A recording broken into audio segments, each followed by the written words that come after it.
Book 2, Chapter 1. It was the middle of the morning, and Winston had left his cubicle to go to the lavatory. A solitary figure was coming toward him from the other end of the long, brightly lit corridor. It was the girl with dark hair. 4 days had gone past since the evening when he had run into her outside the junk shop.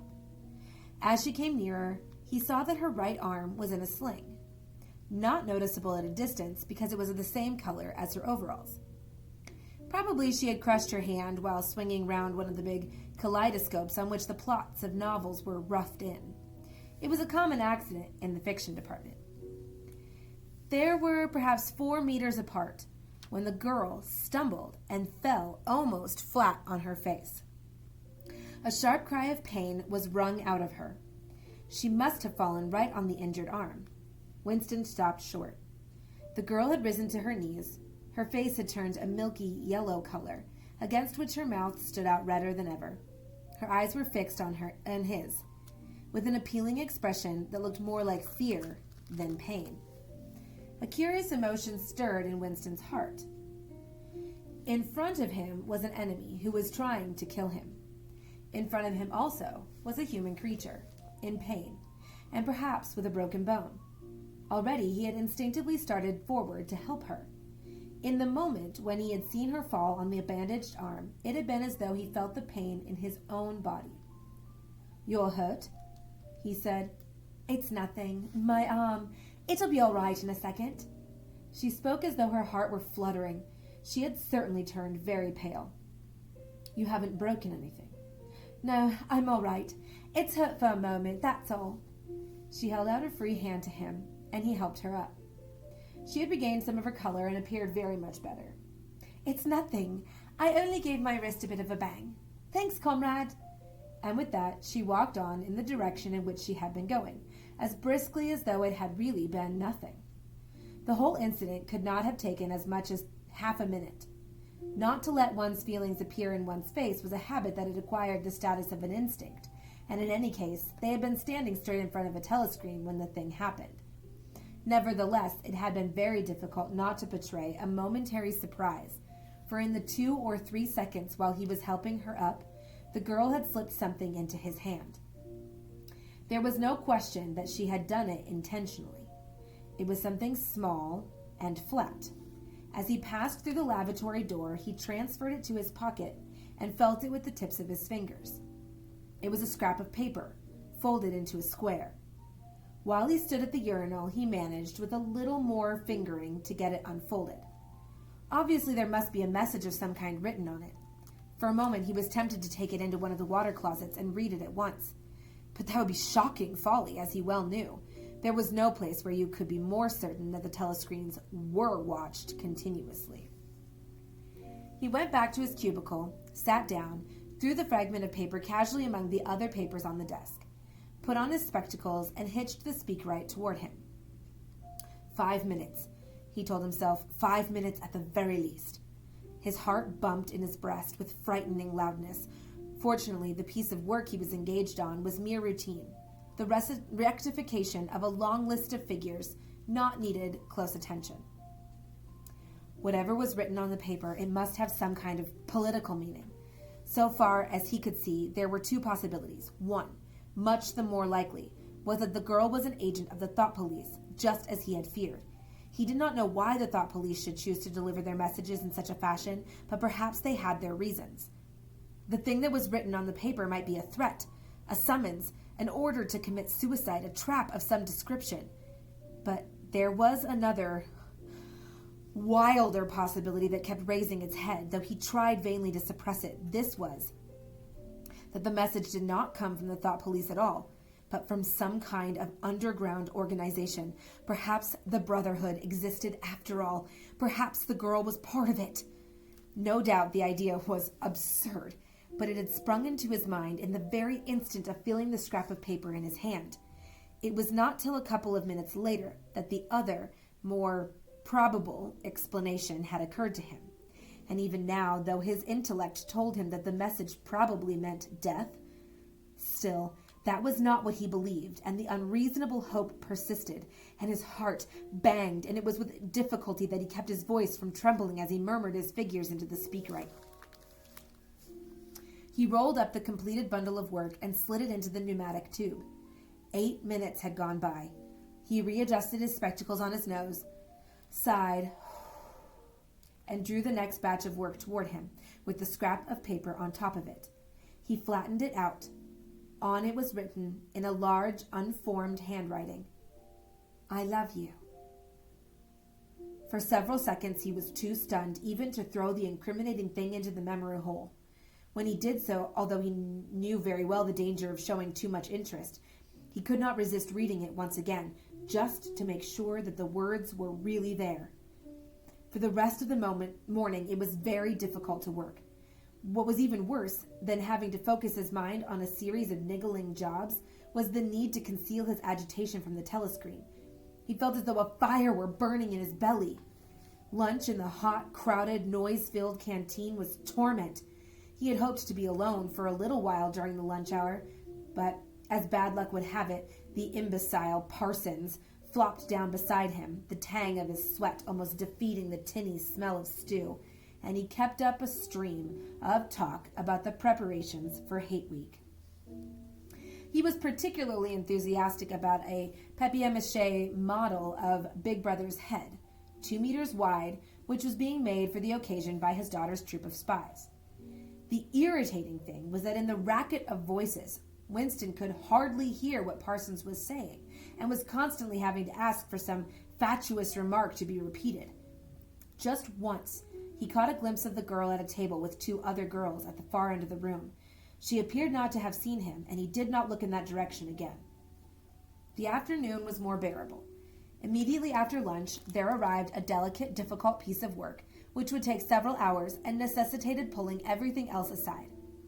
It consisted in falsifying a series of production reports of 2 years ago in such a way as to cast discredit on a prominent member of the inner party, who was now under a cloud. This was the kind of thing that Winston was good at, and for more than 2 hours he succeeded in shutting the girl out of his mind altogether. Then the memory of her face came back, and with it a raging, intolerable desire to be alone.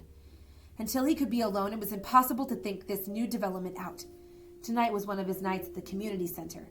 He wolfed down another tasteless meal in the canteen, hurried off to the center, took part in the solemn foolery of a discussion group, played 2 games of table tennis, swallowed several glasses of gin, and sat for half an hour through a lecture entitled Ingsoc in Relation to Chess. Impulse to shirk his evening at the center. His soul writhed with boredom, but for once he had had no impulse to shirk his evening at the center. At the sight of the words, "I love you," the desire to stay alive had welled up in him, and the taking of minor risks suddenly seemed stupid. It was not till 23 hours when he was home and in bed in the darkness, where you were safe even from the telescreen so long as you kept silent, that he was able to think continuously. It was a physical problem that had got to be solved: how to get in touch with the girl and arrange a meeting. He did not consider any longer the possibility that she might be laying some kind of trap for him. He knew that it was not so, because of her unmistakable agitation when she handed him the note. Obviously, she had been frightened out of her wits, as well as she might. Nor did the idea of refusing her advances even cross his mind. Only 5 nights ago, he had contemplated smashing her skull in with a cobblestone. But that was of no importance. He thought of her naked, youthful body, as he had seen it in his dream.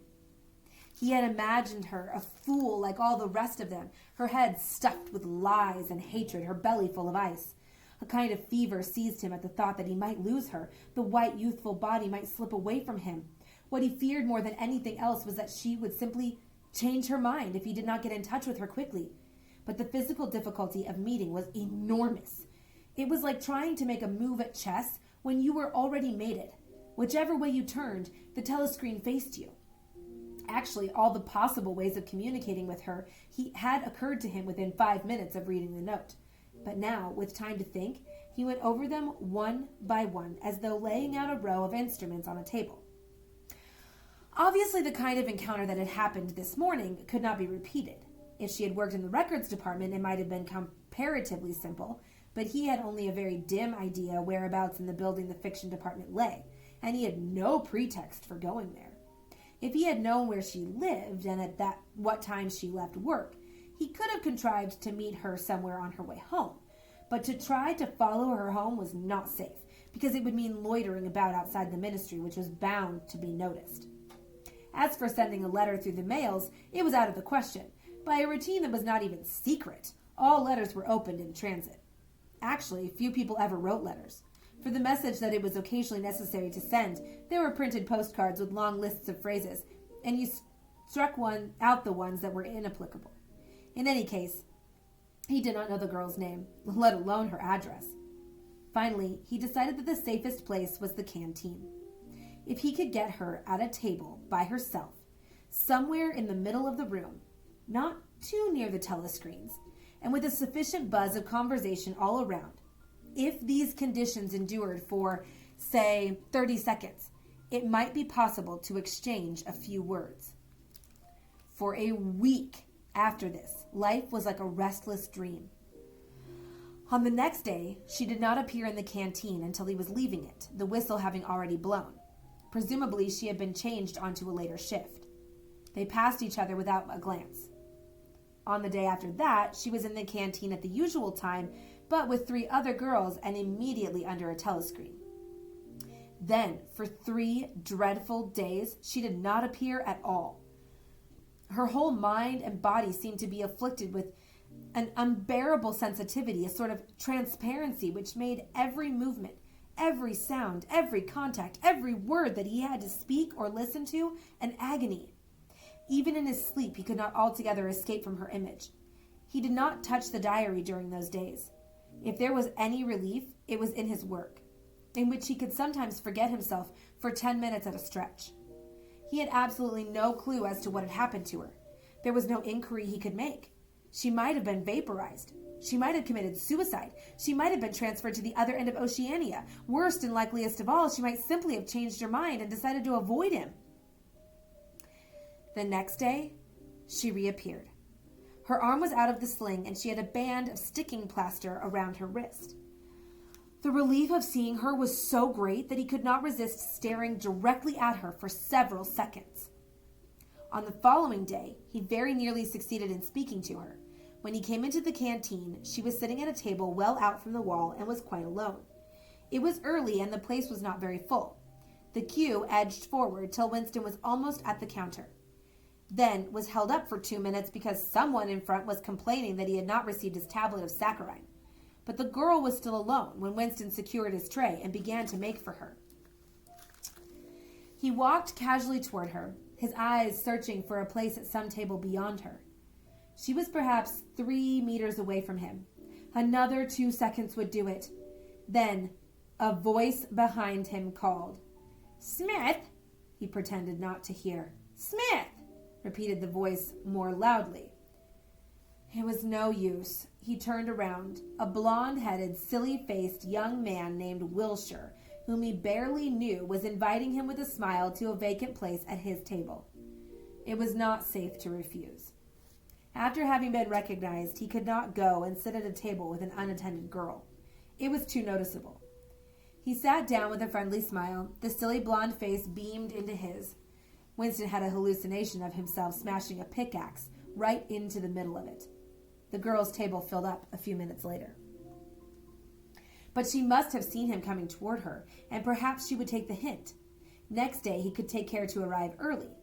Sure enough, she was at a table in about the same place, and again alone. The person immediately ahead of him in the queue was a small, swiftly moving, beetle-like man with a flat face and tiny, suspicious eyes.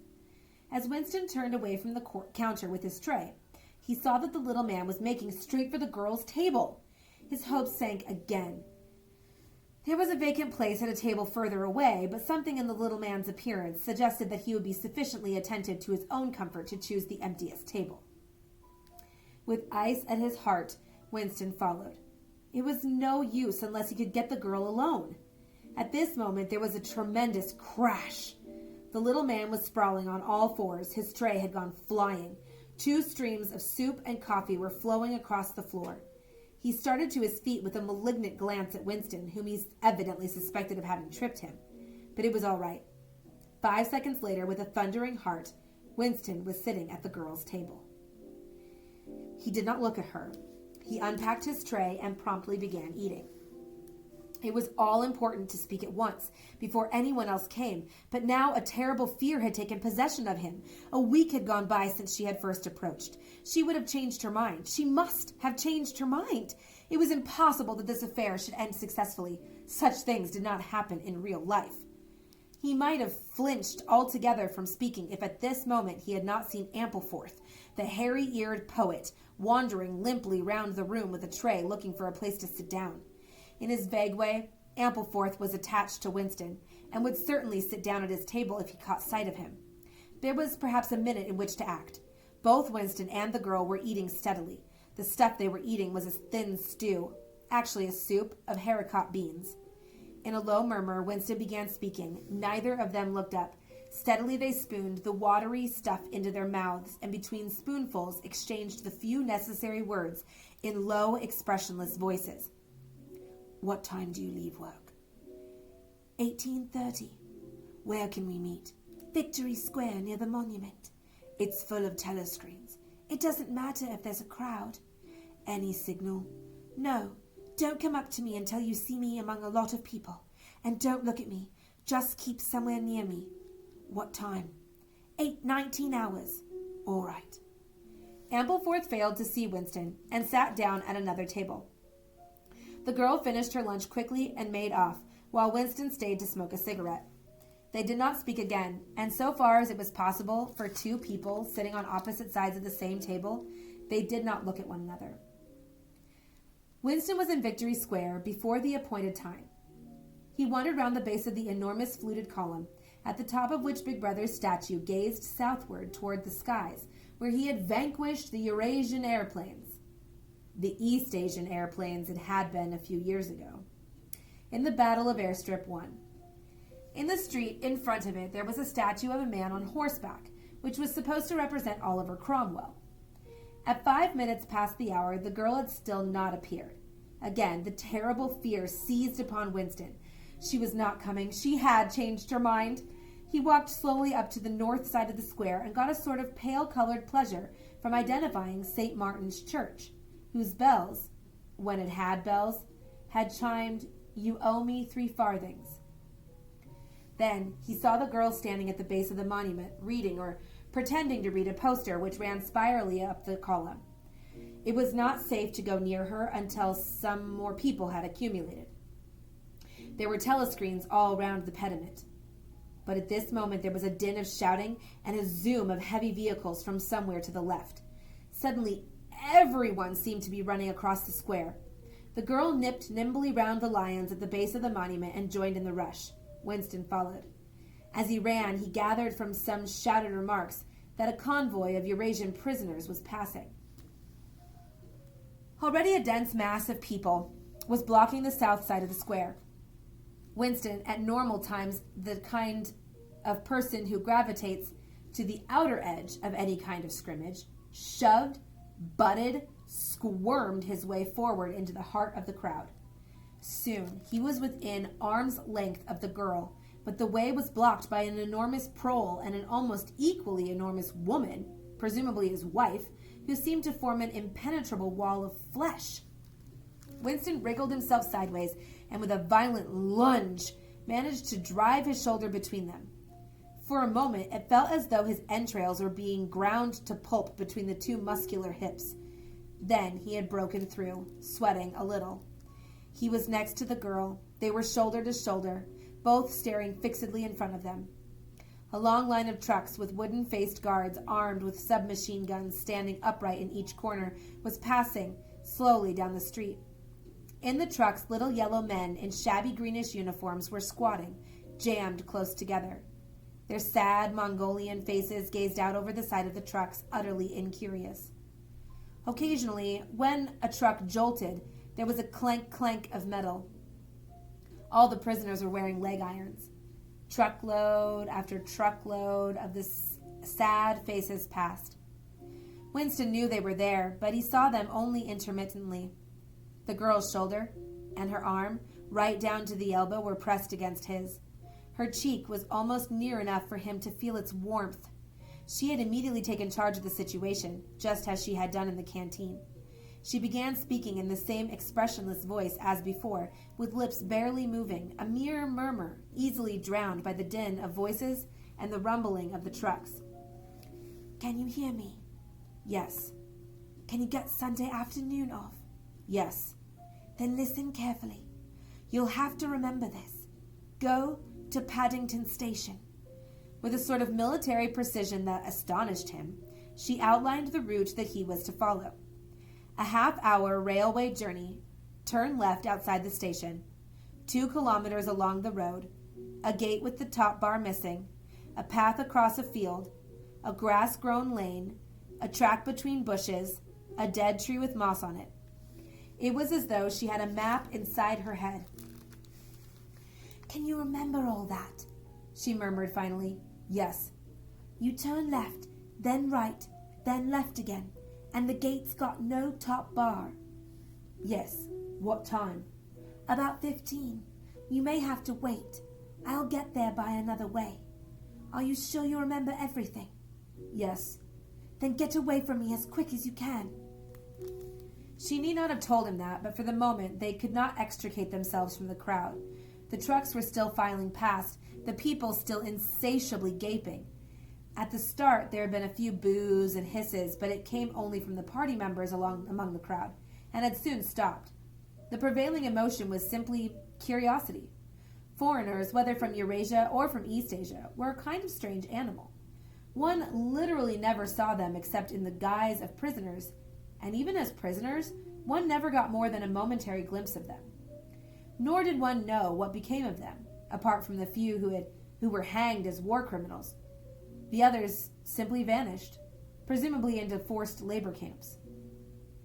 The round Mongol faces had given way to faces of a more European type, dirty, bearded, and exhausted. From over scrubby cheekbones, eyes looked into Winston's, sometimes with strange intensity, and flashed away again. The convoy was drawing to an end.